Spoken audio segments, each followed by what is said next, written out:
This is how I'd run Facebook lead ads at $200 a day for a 3K plus service. Now, most high ticket advertisers panic in the first few days because they haven't made a sale yet, but it's not a performance problem, that's a sales cycle problem. Let's say sales cycle, your average client takes 7 to 10 days to buy. If you're expecting clarity in the first day of running ads, that is obviously unrealistic. Most customer buying journeys for this kind of funnel is lead gets generated, there's a call or appointment, there's a decision, maybe a follow-up, ideally a sale, and you'd want to track the average amount of time that these two events happen. Now, after your first 4 days, you're not asking, did this ad make me money? You're asking two very specific questions. Is the cost per lead within a range that could eventually make sense for my business? And are the leads qualified, or am I attracting the wrong people? Now, if you already know your acceptable cost per lead, this phase is about confirmation. If you don't know your acceptable cost per lead, this phase gives you your first real benchmark, first 4 days. Now, lead quality, this is the key part most people miss. If your lead form doesn't disqualify bad fits, then a cheap lead means nothing. A $40 lead that can never afford you is expensive, especially when you measure it over a sales cycle. Even a $120 lead that books shows and buys is cheap,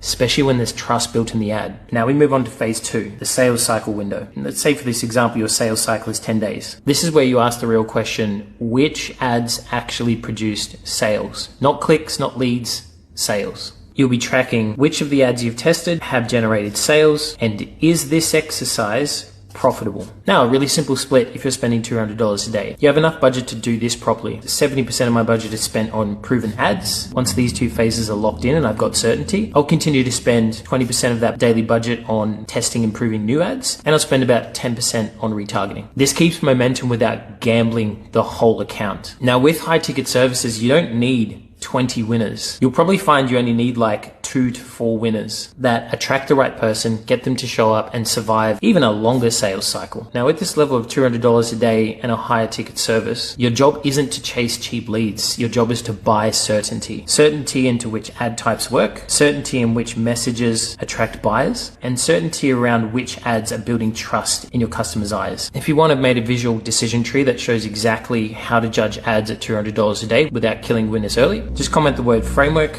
and I'll send it over to you.